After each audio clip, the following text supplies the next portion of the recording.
Muy buenas tardes, señores estudiantes, bienvenidos. Vamos a dar inicio a la sesión para hoy. Ya veo que ya está la mayoría de estudiantes conectados, así es de que vamos a iniciar. Vamos a retomar el tema de los principios del derecho notarial. Ya habíamos visto el principio de escritura, habíamos visto el principio de forma, también el principio de inmediación, y de este grupo nos falta estudiar el principio de extraneidad. Este principio se basa en la imparcialidad del notario. Algunos lo relacionan, y yo creo que tienen mucha razón, al relacionar este principio de extraneidad con el principio de imparcialidad. El notario debe ser imparcial, totalmente distinto que el abogado. El abogado es parcial porque el abogado defiende los intereses de su cliente. El notario no, el notario debe ser imparcial.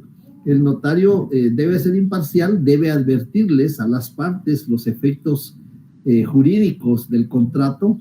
Además de eso, en aquellos actos o contratos que se disponga de bienes o derechos, el notario debe aplicar el artículo 30 del Código de Notariado, en el que se regula que debe consignarse que sobre el bien o los derechos que se están enajenando no pesan gravámenes, anotaciones que puedan perjudicar a la otra parte otorgante. En ese momento se está marcando el principio de imparcialidad porque está protegiendo los derechos del otro otorgante. En ese sentido, el principio de imparcialidad tiene mucha relación con el principio de extraneidad, y como consecuencia de eso los tratadistas lo relacionan ambos principios. Otro elemento que tenemos del principio de extraneidad, y que ya lo hemos mencionado en las sesiones anteriores, está regulado en el artículo 77 del Código de Notariado, donde encontramos las prohibiciones del notario. Y dentro de esas prohibiciones del notario vamos a encontrar que con base al principio de imparcialidad, que al notario le es prohibido autorizar actos o contratos en favor suyo o de sus parientes. Eso se debe a que, teniendo el ejercicio profesional con relación a los parientes, se pone en duda el principio de imparcialidad. A eso se debe esa prohibición que tiene el notario, que al notario le es prohibido autorizar actos o contratos en favor suyo o de sus parientes. Tratar de...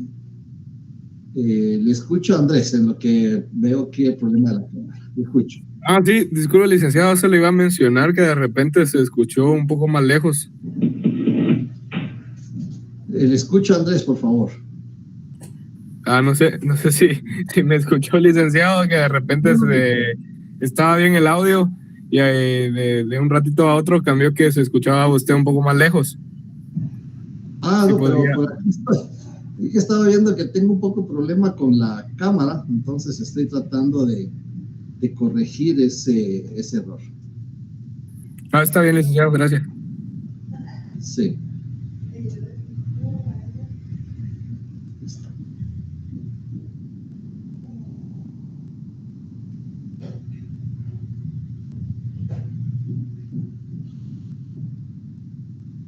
Estoy tratando de ver cuál es el problema acá.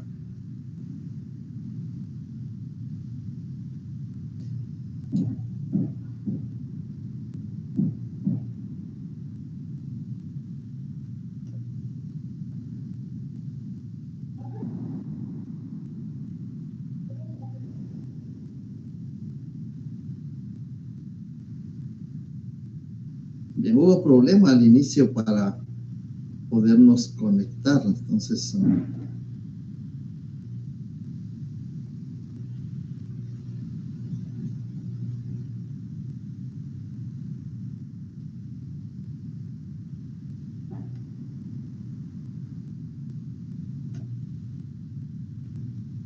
bien, Para mientras vamos a tratar de continuar con el desarrollo del tema.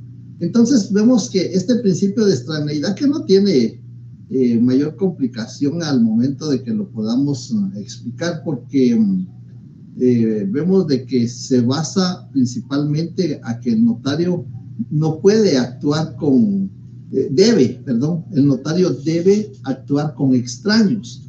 Extraños no en el sentido estricto de la palabra, sino que el espíritu de los exponentes de este postulado, de este principio, consiste en que el notario no puede actuar a favor o actuar con parientes, porque pondría en tela de duda ese principio de imparcialidad. A eso se debe que podamos tener este principio regulado en la legislación, en el artículo 77 del Código de Notariado, donde se determina que al notario le es prohibido autorizar actos o contratos a favor suyo o de sus parientes dentro del grado de ley. Luego tenemos, como ya los otros principios ya los habíamos analizado, salvo que hubieran dudas, comentarios, observaciones de parte de ustedes, los otros principios de escritura lo explicamos en las sesiones anteriores, igual al principio de forma. Están los requisitos que deben de cumplirse al redactar los instrumentos públicos. El de inmediación lo vimos todavía en la sesión de personal que hicimos en la semana pasada. Y nos faltan algunos principios, por ejemplo, el de la unidad de acto, que también lo mencionamos en la sesión anterior, que se debe a que la unidad de acto el notario debe de consignar la hora en que inicia y la hora que finaliza. En el artículo 42, 43 del Código de 44 del Código de Notariado, se determina que el notario debe de estar presente, el testador, el notario y los testigos en un solo acto. Eso es lo que persigue este principio de unidad de acto, especialmente en el caso de los testamentos, donaciones por causa de muerte y las actas notariales, instrumentos públicos en los cuales hay que consignar la hora de inicio y la hora de finalización. El principio de protocolo creo que lo vamos a mencionar únicamente de la forma así muy amplia, en el sentido que en el artículo 8 del Código de Notariado encontramos regulado el principio de protocolo. Vemos que en el artículo 8 encontramos una definición jurídica de protocolo. Protocolo es la colección ordenada de escrituras matrices, de actas de protocolación, de tomas de razón, de legalización de firma. Eso regulado en el artículo 8 se llama la parte instrumental, porque estos tres que se mencionan en este artículo son los instrumentos públicos que el notario autoriza en el protocolo. Como ya vimos en las sesiones anteriores, el protocolo también se llama registro notarial. Y vemos ahí que el protocolo en 1947 estaba integrado por esos documentos, esos instrumentos públicos que se mencionan en el artículo 8. Sin embargo, en 1964, el 1 de julio de 1964, entra en vigencia el Código Civil y viene a través del artículo 962 a incorporar otro instrumento público, que es la transcripción del acta notarial que autoriza el testamento cerrado. El artículo 962 del Código Civil regula que, autorizado el testamento cerrado, el notario lo entregará al testador después de transcribir en el protocolo con el número y en el lugar que le corresponde el acta de otorgamiento. Dicho instrumento, ahí está el fundamento jurídico, dicho instrumento será firmado también por todos los que en el acto intervinieren. Entonces vemos que el 1 de julio de 1964 se incorpora este otro instrumento público, el mismo artículo le da esa categoría de instrumento público y vemos que se incorpora este instrumento público y entonces ya el artículo 8, ahí podemos hacer una anotación ver 962 del Código Civil. Y entonces ya la definición de protocolo nos va a quedar citando los 3 instrumentos que están en el artículo 8 más el instrumento que se encuentra en el artículo 962 del Código Civil. Y el protocolo, pues, es un impuesto. De conformidad con el artículo 6 de la Ley del Timbre Fiscal y Papel Sellado Especial para Protocolo, el protocolo es un impuesto. Ese impuesto lo debe de pagar el notario. Ese impuesto corresponde a 10 quetzales por cada hoja de papel sellado especial.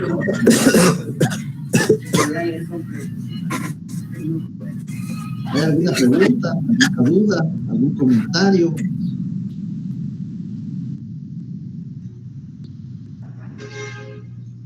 Solo quería volverle a preguntar por el artículo del Código Civil, licenciado. El artículo 962 del Código Civil. Ok, muchas gracias. Muy bien. Creo que ya encontramos el... Sí, ahí estamos, ya. Arreglamos el problema de la cámara. Buenas tardes, qué bueno saludarles. Ya. Bien, entonces les decía que ese es el principio de protocolo. Es un impuesto que el notario debe cubrir o debe pagar. Acordémonos que aquí hay muchos elementos que tenemos que concatenar. El protocolo, primero, la definición que está en el artículo 8, pero que debemos de sumar, debemos de agregar o debemos de incorporar el instrumento que está regulado en el artículo 962 del Código Civil. Esa sería la parte instrumental del protocolo. Son 4 instrumentos públicos que el notario puede autorizar en el protocolo. El protocolo también se le denomina registro notarial, que ya lo vimos en el artículo 21 del Código de Notariado y en el artículo 31 de la Constitución Política de la República. Además de ello, el protocolo es del Estado, tal como lo regula el artículo 31 del Código de la Constitución Política y demás registros estatales. Es un registro estatal que le confiere al notario para que autorice los instrumentos públicos que la ley le permite, que son 4. Además de eso, vimos en el artículo 19 que el protocolo está en depósito del notario, es decir, el notario es depositario del protocolo. Ese es el fundamento jurídico para determinar que el protocolo no es del notario. Muchos decimos mi protocolo, pero no es mi protocolo, es el protocolo a mi cargo. Yo tengo el protocolo a cargo porque el Estado me ha dado esa facultad. Además de eso, las hojas de papel sellados son un impuesto que debe de satisfacer el notario con base al artículo 6, del Código de la Ley del Timbre Fiscal y Papel Sellado Especial para Protocolo.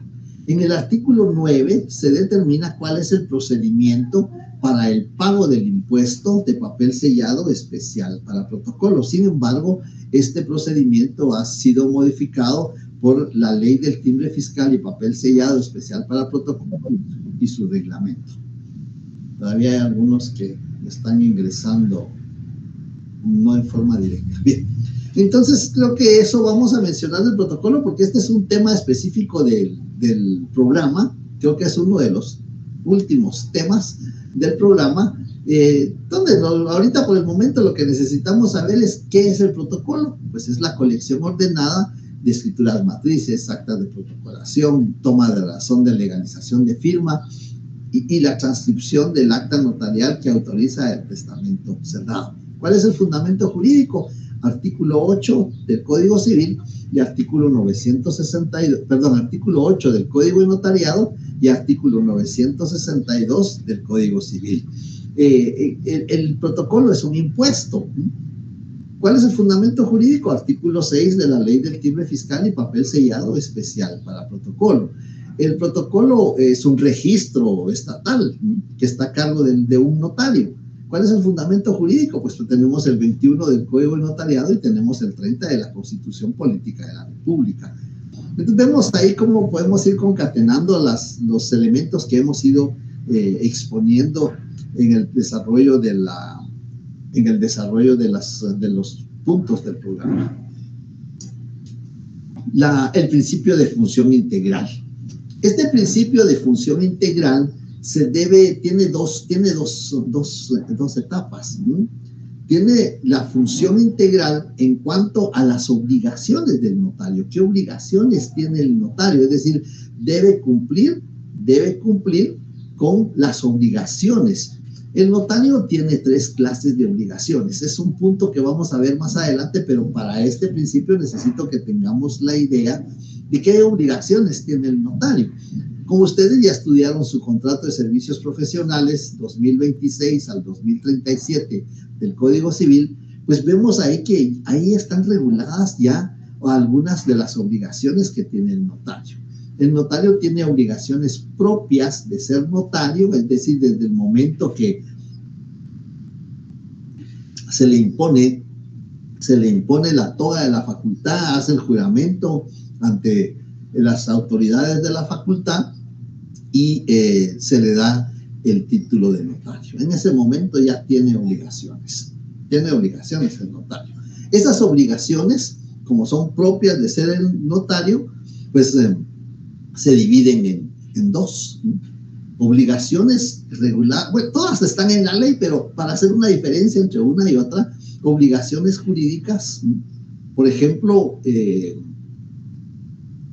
la colegiación profesional. Una vez que ha obtenido el título, debe colegiarse, debe registrar la firma y el sello en la Corte Suprema de Justicia. Si va a cartular, es decir, si va a realizar, va a utilizar protocolo, si va a tener protocolo a su cargo, pues debe de pagar los 50 quetzales que están regulados en el artículo 11 del Código de Notariado. Solo para citar algunos ejemplos, porque hay más, por supuesto, pero es para que tengamos una idea, obligaciones propias de ser notario. Y las otras obligaciones son de carácter deontológico, es decir, de carácter ético.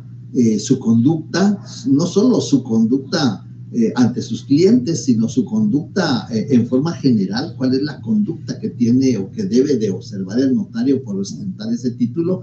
Y lo de notario no se nos debe olvidar en cualquier lugar donde estemos, en cualquier momento, porque somos notarios en cualquier momento. El día sábado me pregunta alguien y me dice, mire, ¿usted podría autorizar un matrimonio ahorita?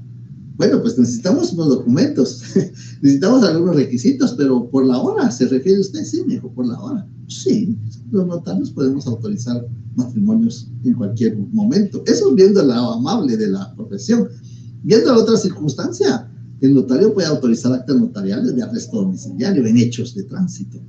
Es decir, el notario siempre va a ejercer la función notarial. Una vez adquirido el título de notario, los 365 días del año, las 24 horas, como dicen, como el amparo, todos los días y horas son hábiles, pues para el notario también todos los días y horas son hábiles. En cualquier momento podemos ejercer la función notarial. Y entonces a eso se debe esas obligaciones que tiene el notario, a eso se debe la función integral. No es únicamente, muchas personas piensan y llegan y piensan que es ya de agarrar el protocolo y empezar a redactar y que firmen la escritura. No, que la función integral es que el notario debe cumplir con todas las obligaciones de actos o contratos que va a autorizar. Y por eso las obligaciones del notario se clasifican en 3 grupos. Aparte de la que ya vimos, obligaciones propias de ser notario, que se clasifican en 2, jurídicas y deontológicas. Y las obligaciones, el otro grupo son las obligaciones que se producen o son consecuencia de autorizar un instrumento público. El notario que autoriza una escritura pública, que autoriza un acta notarial, que autoriza una auténtica, tiene obligaciones. Y entonces esas obligaciones se van a clasificar en 3 grupos. Obligaciones previas, obligaciones simultáneas y obligaciones posteriores. Y eso lo vamos a encontrar diseminadas en varias leyes, Una obligación previa es que tenemos que identificar a las personas. Tenemos que indicar cómo se identifican. En el artículo 29 del Código de Notariado, vamos a encontrar en numerales 3 y 4, artículo 29, Los instrumentos públicos contendrán 3.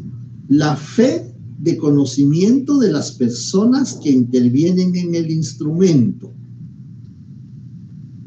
Y en el numeral 4, la identificación de los otorgantes cuando no los conociere el notario. Entonces, esa es una obligación previa. Tenemos que identificar a los comparecientes. Si lo conocemos, si lo conozco, es mi vecino, sé quién es, sé por qué lo conozco desde hace mucho tiempo, entonces voy a dar fe que lo conozco. A quien doy fe de conocer. Es una forma de identificar a los comparecientes. El notario tiene esa facultad de identificar a los comparecientes de esa manera. A quien doy fe de conocer. Muchos redactan persona de mi anterior conocimiento. Pero el código, este numeral, no nos está pidiendo que consignemos si lo conocemos con anterioridad. No, eso es totalmente diferente. Lo que nos está exigiendo el código es que demos fe que lo conocemos. Persona de mi anterior conocimiento. Cualquier persona puede decir, mire, yo lo conozco, es mi vecino, estudió conmigo en la facultad, estudió conmigo en la primaria o en básicos, lo conozco. Es persona de mi anterior conocimiento, eso lo puede decir cualquier persona. Pero dar fe que la persona es quien es, quien dice ser, solo lo puede hacer el notario. Y eso es parte de la técnica notarial. Tenemos que salir de esos estereotipos. Es que yo vi que así lo redactan allá en la calle, aquí estamos en la facultad. Así lo redactan en la calle. Persona de mi anterior conocimiento. Lo que tiene que consignar el notario es a quien doy fe de conocer. Así lo regula el artículo 29, numeral 3. La identificación, numeral 3, la fe de conocimiento de las personas que intervienen en el instrumento. Y luego en el numeral 4, la identificación de los otorgantes cuando no los conociera el notario. Yo no lo conozco, es primera vez que viene, es primera vez que busca, que requiere mi función notarial. Tengo que identificarlo, no lo conozco. Pero si llega alguien a quien yo conozco, que porque fue mi vecino, es mi vecino, estudió conmigo, nos conocimos en el posgrado, entonces puedo decir a quien doy fe de conocer, ¿sí? Eso nos va a servir porque es parte de la técnica notarial, cómo redactamos el instrumento público, ¿sí? Esa es la técnica notarial. Entonces vamos a decir, ante mí fulano notario comparece, ¿sí? Comparece, pues, Roberto García Maldonado, de 40 años, casado, guatemalteco, de este domicilio, ingeniero civil, a quien doy fe de conocer. Ahí está, ya no necesitamos consignar el documento personal de identificación. Cuando no lo conocemos, tenemos que identificarlo. Quien se identifica con el documento personal de identificación con código único de identificación y consignar las cantidades en letras. Todas las cantidades, las fechas, los números se consignan con letras. Entonces, esa es parte del principio de función integral. El notario, esa es una obligación previa. Eso es para citar un ejemplo. Cuando lleguemos al tema de obligaciones del notario, vamos a hablar un poquito de otros ejemplos. Le escucho, Roberto, José Roberto. José Rodolfo. Sí, Rodolfo. Pero una duda al fundamento para lo de que los números se consignaban con letras. ¿Cuál era, licenciado? Disculpe. Eso lo tenemos en el artículo 13 del Código de Notariado, donde se consigna en el artículo 13 en el protocolo deben llenarse las formalidades siguientes. Y vamos a encontrar aquí, numeral 4. En el cuerpo del instrumento, las fechas, números y cantidades se expresarán con letras. Ese es el fundamento jurídico. Bien. No sé si esa era su pregunta. Gracias. Gracias por responder. Entonces, la función integral se refiere a que el notario debe de cumplir con todas sus obligaciones. Ya dimos un ejemplo de obligaciones previas. Otro grupo de obligaciones son las simultáneas. ¿Previas a qué? Porque a uno le surge la duda. ¿Obligaciones previas a qué? ¿No? Pues previas a autorizar a redactar el instrumento público. Hay obligaciones simultáneas, es decir, cuando estamos redactando el instrumento público, en ese mismo momento debemos ir cumpliendo con obligaciones. Un ejemplo, la declaración jurada. Hay ciertas leyes, ciertos artículos, ciertos preceptos jurídicos que requieren que el notario consigne declaración jurada, ya sea en acta notarial, ya sea en escritura pública. Por ejemplo, veamos, para no complicarnos mucho y no ir tan lejos, en el artículo 5 del Código Civil. En el artículo 5 del Código Civil, artículo 5, el que constante y públicamente use un nombre propio o apellido distinto del que consta en su partida de nacimiento, o use incompleto su nombre, u omita alguno de los apellidos que le corresponden, puede establecer su identificación por medio de declaración jurada. Entonces el notario, cuando está redactando la escritura, va a proceder a juramentar a la persona que se encuentra en alguno de esas circunstancias.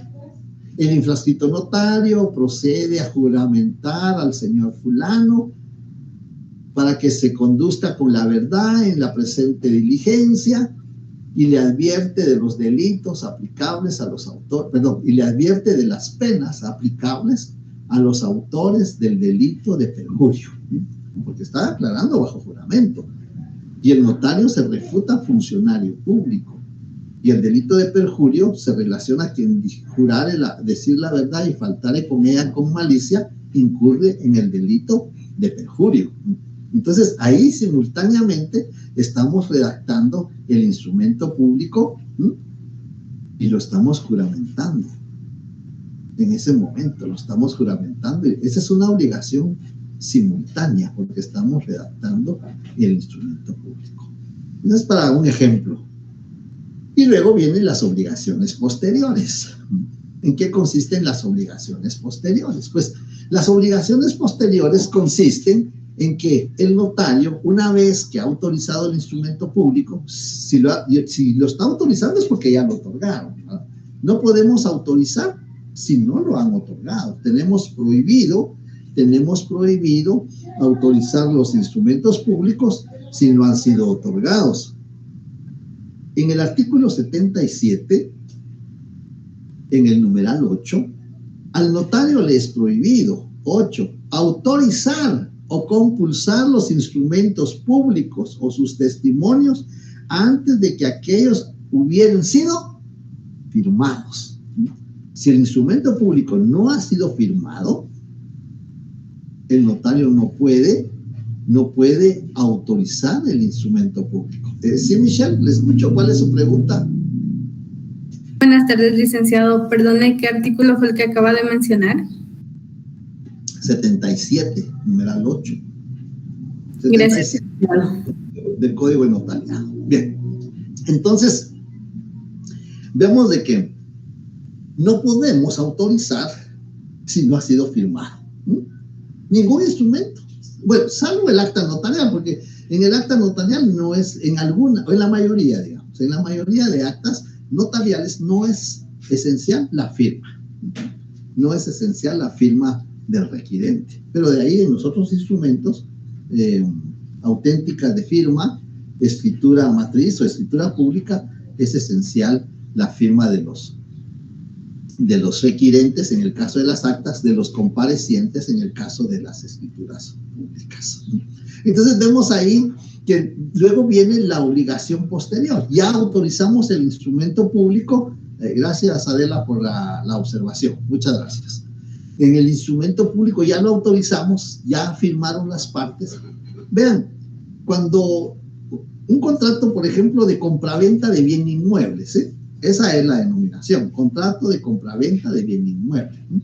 Porque si me consignan un contrato de compraventa, no sé de qué. No sé si de un mueble o de un inmueble o de un derecho, porque se pueden vender los derechos.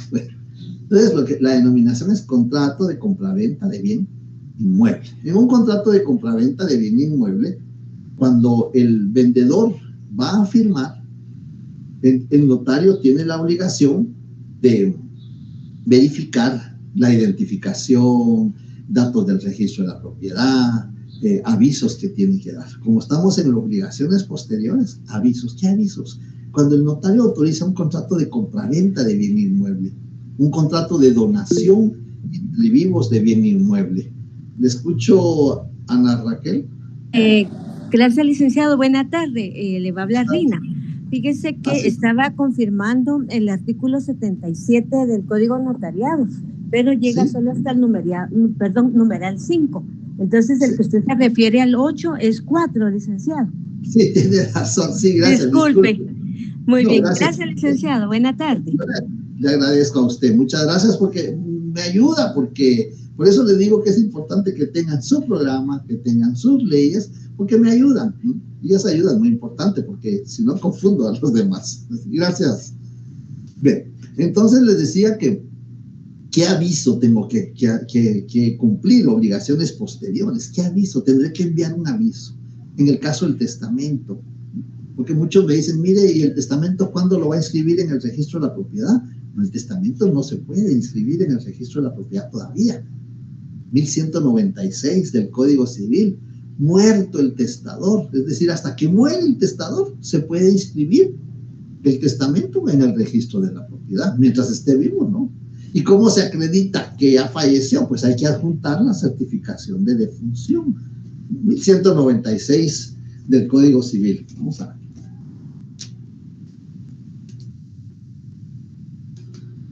Vamos a confirmarlo aquí. 1194. Ah, muy bien, muy bien. Excelente, muchas gracias. Y a veces viene uno aturdido por venir ahí en el tráfico tratando de llegar. Y, sí, aquí está. Muy bien, gracias. Gracias por la 1194. Muerto el testador, se presentará el testimonio del testamento abierto con duplicado y certificación del acta de defunción para que sea anotado en el libro de asientos y razonado. Entonces vemos que hasta ese momento se puede no inscribir, se debe de enviar el testimonio del testamento acreditando que falleció el testador y le hacen una razón. Ya que se ha cumplido ese requisito, se puede iniciar el proceso sucesorio testamentario. Bien, vemos, esa es parte de la función integral. No es solamente de autorizar la escritura y recibir los honorarios, no. El notario debe de tener esta función integral, cumplir con todas las obligaciones que tiene producto de haber autorizado un instrumento público.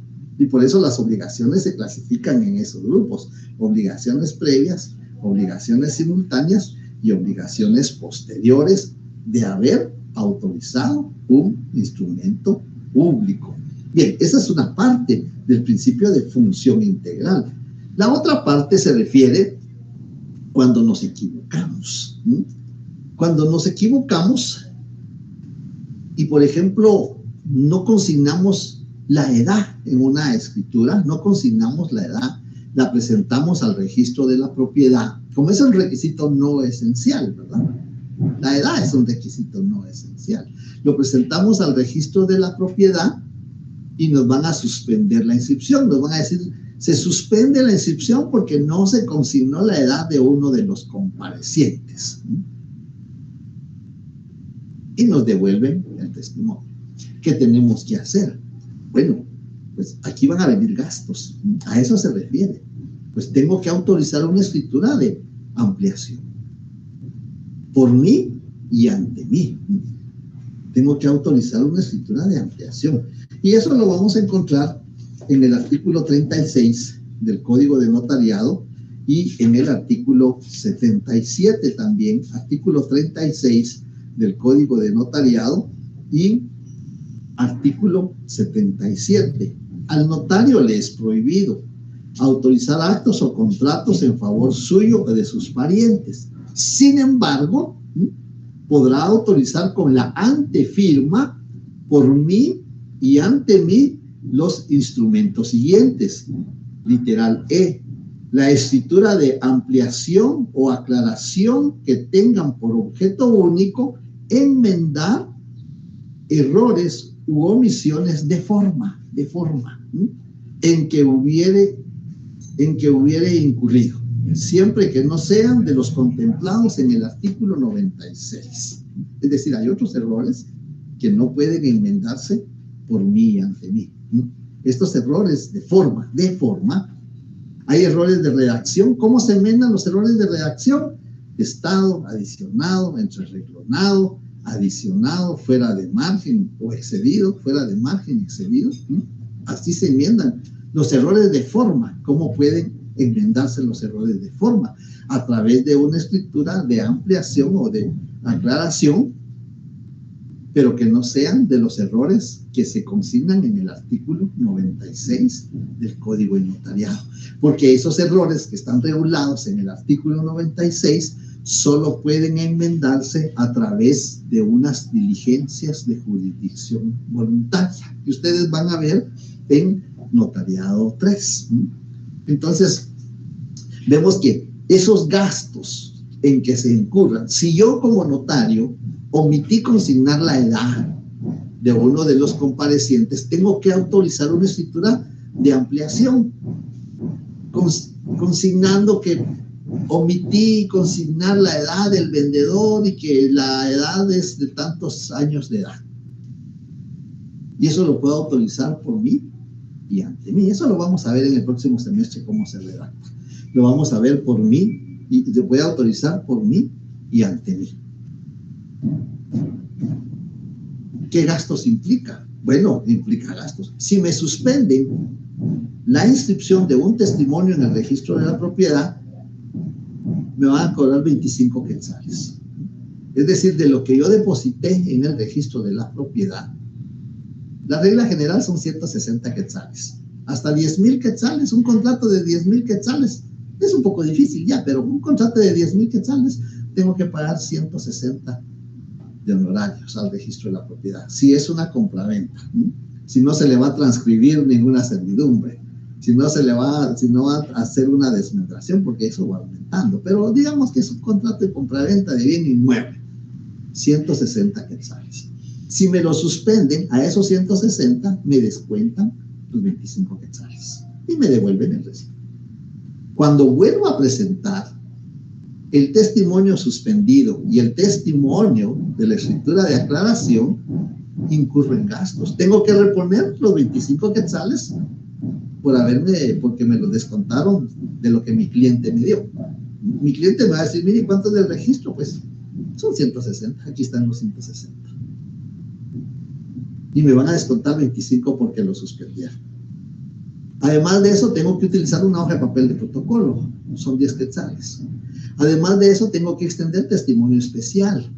Hay que reproducirlo por fotocopias, hay que hacer la razón, hay que pagar 10 quetzales de timbre notarial, hay que pagar 50 centavos de timbre fiscal por cada hoja. Es decir, todos esos gastos en que se incurra por errores que comete el notario, los debe sufragar el notario.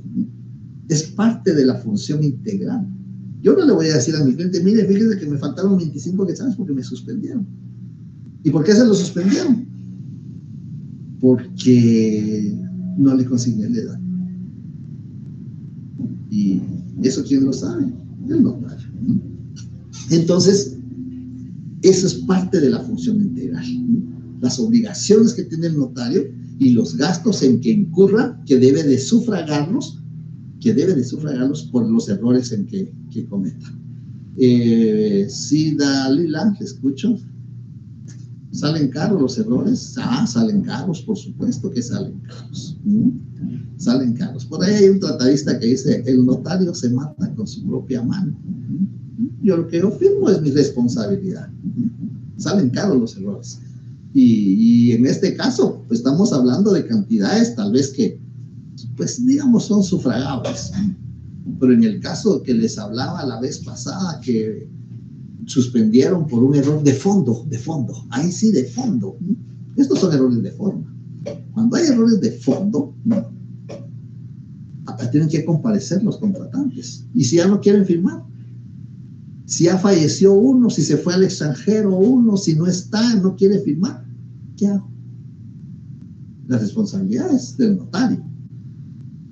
Porque el notario tiene que saber qué requisitos debe cumplir en los contratos, qué requisitos de fondo debe de cumplir.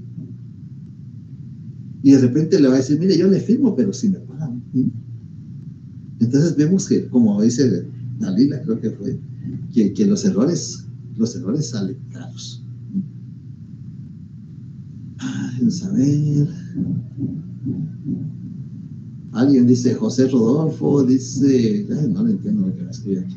Bueno. Bien. Bien. Entonces vemos ahí que esos principios son muy elementales porque nos enseñan, nos orientan a cómo vamos nosotros a eso que se llama función notarial. Eso que le dicen el qué hacer del notario. Vemos qué complejo es el qué hacer del notario con todos estos elementos. Bien, yo creo que ahí hemos agotado ya todos estos principios. No sé si hay dudas, hay comentarios, hay observaciones. Las características, ya vimos las características del derecho notarial. Aplica el derecho objetivo, lo explicamos en la vez pasada. No hay litis, no puede encasillarse dentro de la clasificación tradicional del derecho público y el derecho privado. Confiere certeza y seguridad jurídica. Actúa en la fase normal del derecho, que es aquella fase llamada in jus vive. Creo que de esto ya lo habíamos explicado en las sesiones anteriores. Sin embargo, si hay alguna duda, algún comentario, alguna observación, pues esto es lo que habíamos hablado desde la vez pasada, de que el derecho es uno, el derecho es una unidad, no podemos atomizarlo, no podemos separarlo. Lo hacemos, lo clasificamos y ahí están los dos elementos. El elemento jurídico y el aro que está alrededor, pues es el elemento científico. Eso lo habíamos explicado, que el derecho tiene esos dos elementos. El elemento jurídico, que son las normas jurídicas, que se clasifican de distinta naturaleza, se clasifican en distintas áreas, sí. Derecho internacional privado, derecho mercantil, derecho penal y procesal penal, y ahí están las áreas, y esto es únicamente para que tengamos una idea nada más, porque hay muchas áreas más que faltarían por acá. Esto fue lo último que vimos, el sistema de notario sajón y el sistema latino. Creo que nos puede ayudar para refrescar lo que vimos el día viernes en la facultad, en la clase presencial, donde vemos que hay dos sistemas que prevalecen. El sistema, aunque algunos dicen que el sistema sajón no es sistema, pero sí es sistema. Se aplica en muchos países.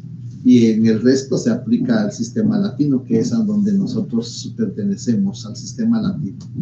Vamos a ver que existe en el sistema latino, cuáles son las características. Pues el notario tiene fe pública, es un profesional del derecho porque debe contar con un título facultativo, como lo requiere el artículo 2 del Código de Notariado.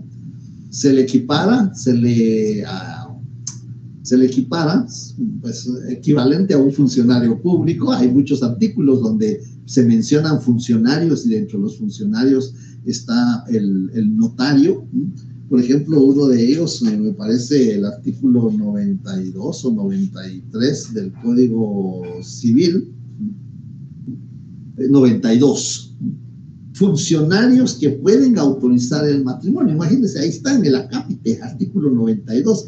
Funcionarios que pueden autorizar el matrimonio.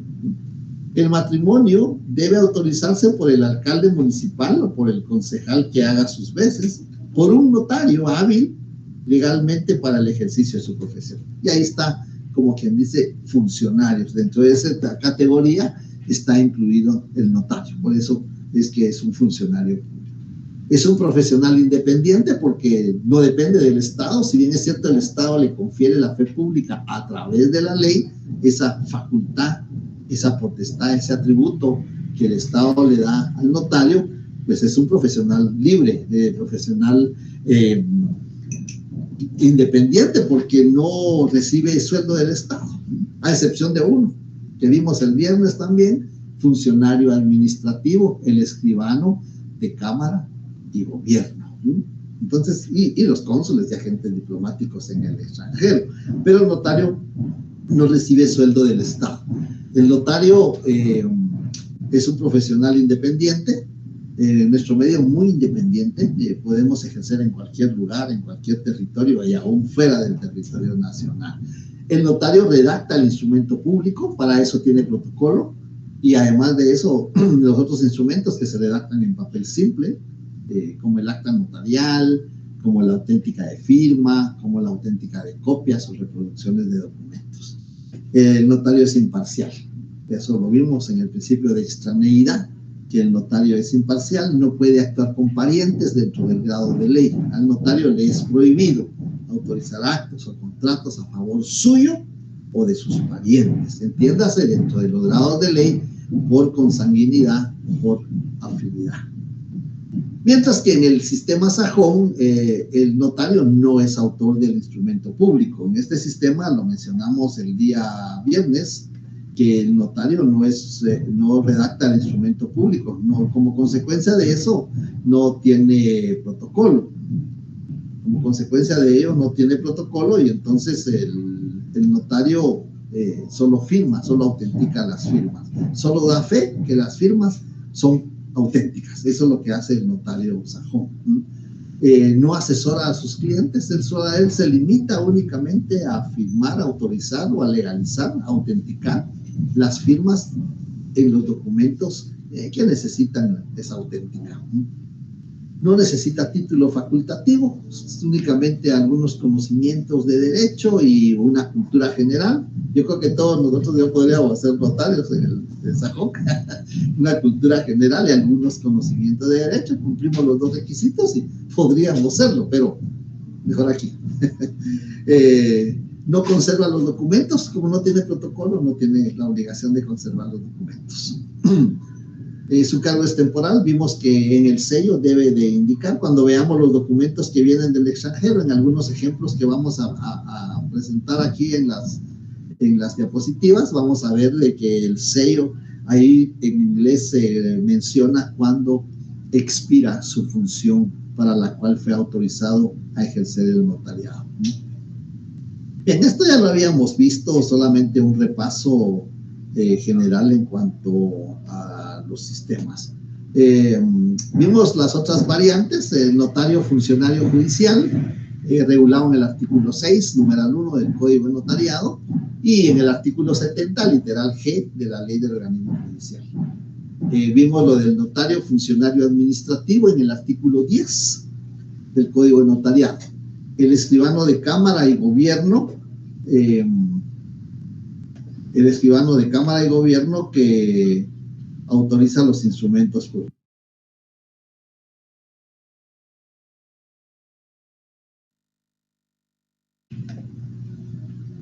Y entonces vemos ahí que el escribano de Cámara y Gobierno es un notario funcionario administrativo, porque él no puede, él o ella, no sé en la actualidad si es notario o es notaria, no puede ejercer con particulares, porque recibe un sueldo del Estado y autoriza los instrumentos públicos donde una de las partes o las dos partes son del Estado.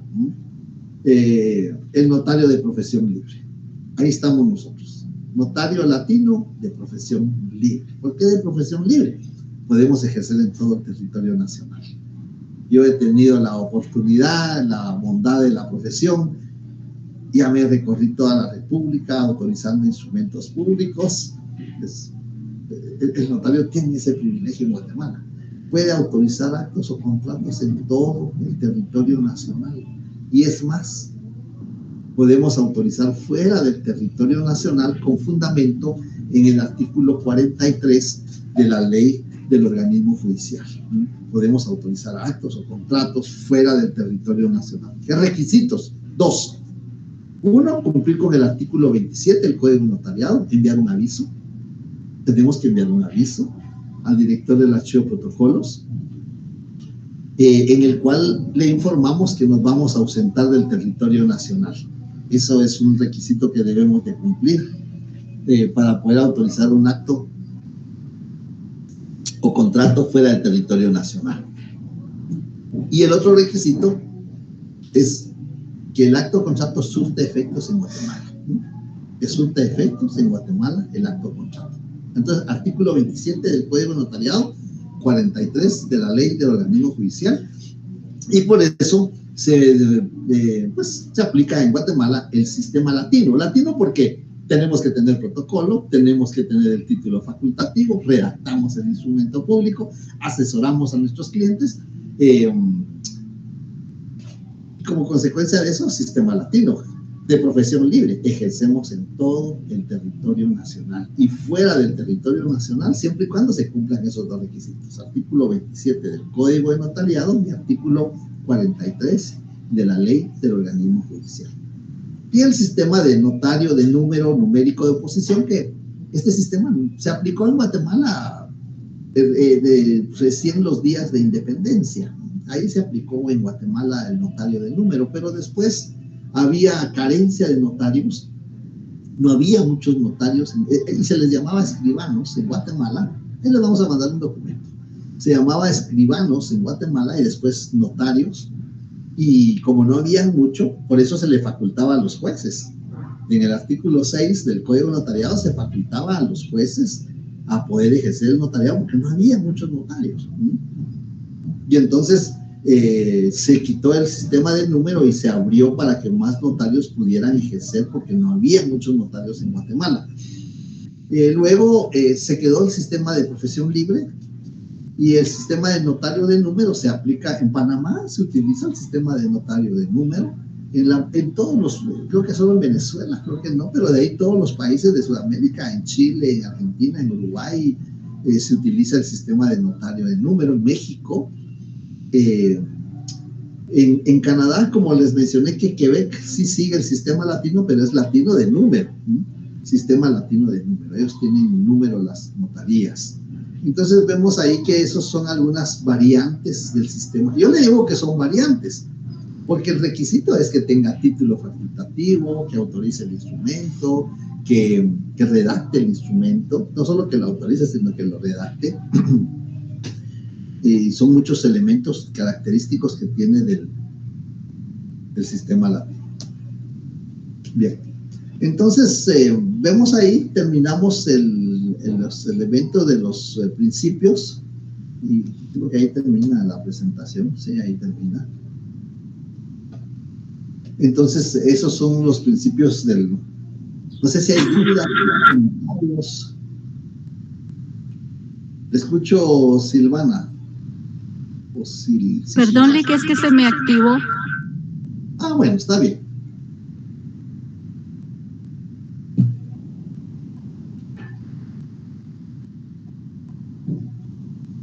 Bien, no hay dudas, no hay comentarios.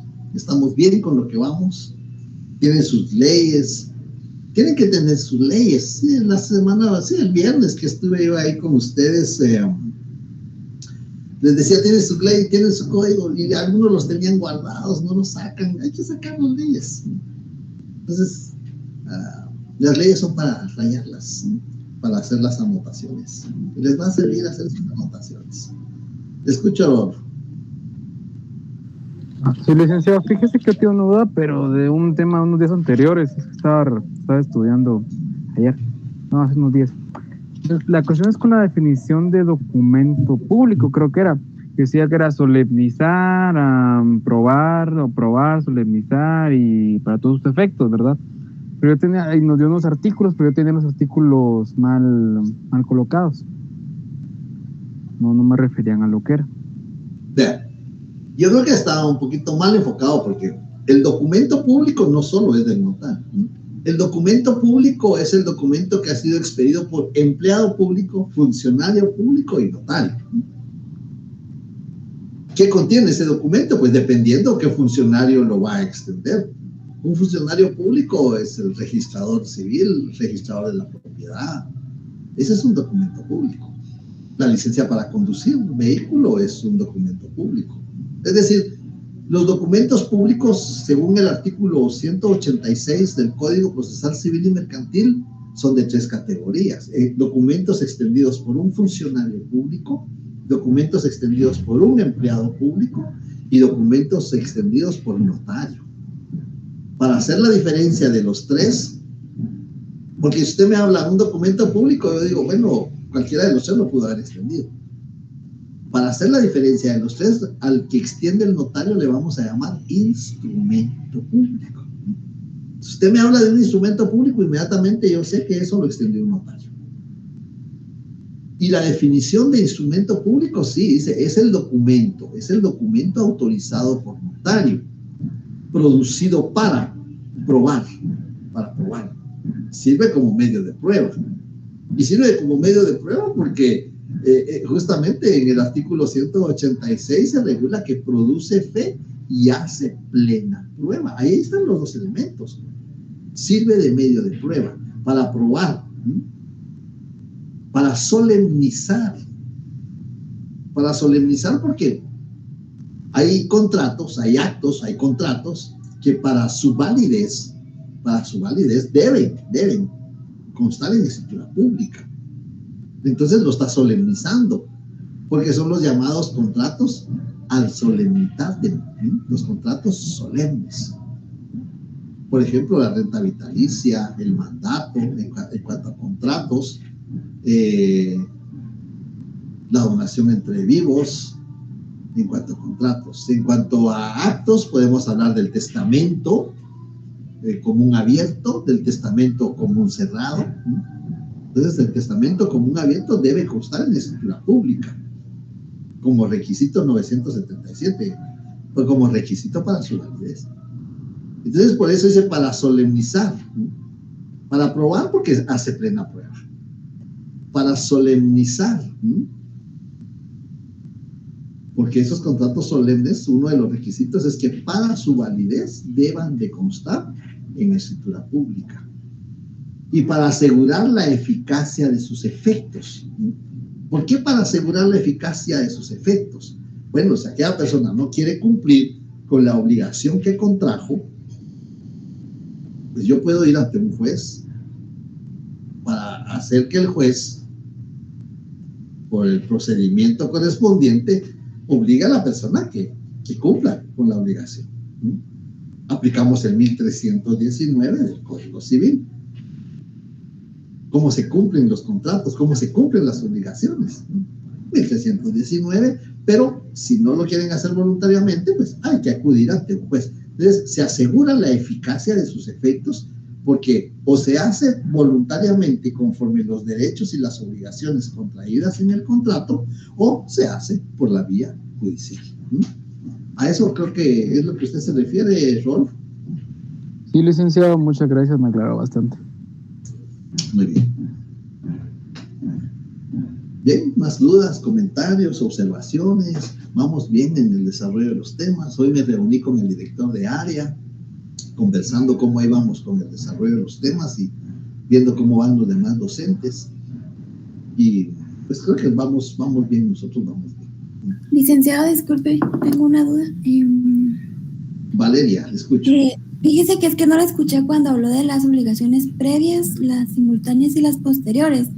¿Esas cuándo se producían? Es que no alcancé a escuchar. Muy bien. Yo mencioné que, de acuerdo, yo mencioné que el notario tiene distintas clases de obligaciones. Los clasificamos en 2 grupos. Las obligaciones propias de ser notario, al momento que se adquiere el título, son obligaciones propias de ser notario. Esas se dividen en 2. Las obligaciones jurídicas o legales, todas son jurídicas, todas están en la ley, todas son legales, pero la doctrina hace esa clasificación. Las obligaciones legales, por ejemplo, pagar derecho de apertura, registrar la firma y el sello en la Corte Suprema, colegiarse, valga la redundancia, en el colegio profesional, obligaciones propias de ser notario. Pero también hay obligaciones propias de ser notario de carácter deontológico, que están regulados en el Código de Ética Profesional. La conducta del notario. La conducta no solo ante los clientes, no solo ante los funcionarios públicos, sino que también ante la conducta personal diaria, ¿verdad? Que tiene que estar enmarcada dentro de la ética, conforme el Código de Ética Profesional. Porque si no, si tenemos una conducta licenciosa, bueno, así lo regula el Código de Ética, hacemos lo que nos dé la gana, pues desprestigiamos la profesión. Es un atentado en contra del prestigio de la profesión y está regulado en el Código de Ética Profesional también. Bien, esa es una clase de obligaciones. Pero las otras clases de obligaciones son las que se producen, se derivan o son consecuencia de autorizar un instrumento público. Usted autoriza una escritura de compraventa, por ejemplo. ¿Qué obligaciones tiene? Al requerir nuestros servicios profesionales para autorizar una escritura pública, pues de arrendamiento, de mandato, de compraventa de inmueble, pues, de cualquier contrato, de constitución de una sociedad, de modificación de una sociedad, pues tiene obligaciones previas. Y una de esas obligaciones previas ejemplificamos identificar a los comparecientes. ¿Cómo se identifican los comparecientes? Y explicamos que se pueden identificar con la fe del notario. El notario da fe que conoce a los comparecientes, si es que los conoce.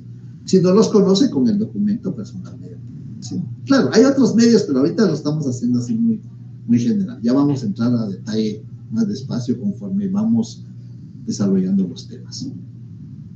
Esas son obligaciones previas. Obligaciones simultáneas cuando estamos redactando el instrumento público. Un ejemplo que me permití mencionar es la juramentación.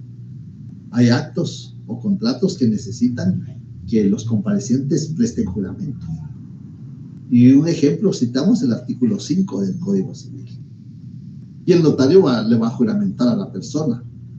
El infrascrito notario procede a juramentar a fulano para que se conduzca con la verdad en la presente diligencia y le advierte de las penas aplicables a los autores del delito de perjurio.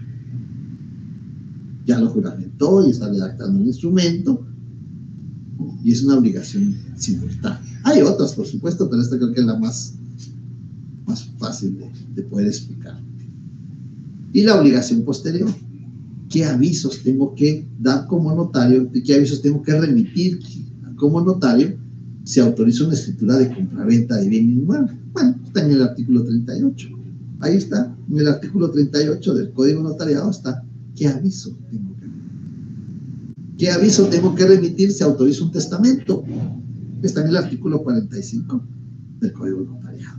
Son obligaciones posteriores. Entonces, más o menos, resumiendo lo que había explicado, las dos clases de obligaciones, unas propias de ser notario que se dividen en dos y otras que se producen por autorizar un instrumento público que se dividen en tres. No sé si ahí le aclaro la duda a Valeria. Sí, licenciado, muchas gracias. Bueno, muy bien.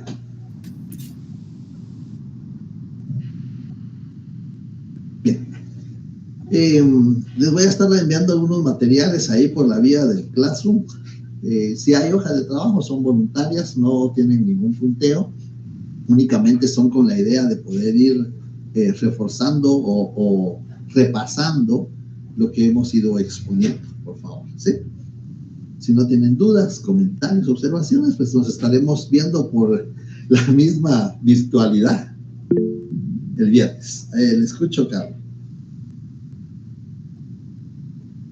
Perdón, licenciado, se me activó. Se le activó, muy bien. Bueno, está bien, así lo escuchamos. No hablo solo yo. Feliz tarde, Lick. Gracias, Bueno, licenciado. tengan feliz tarde. Licenciado. Feliz tarde, licenciado.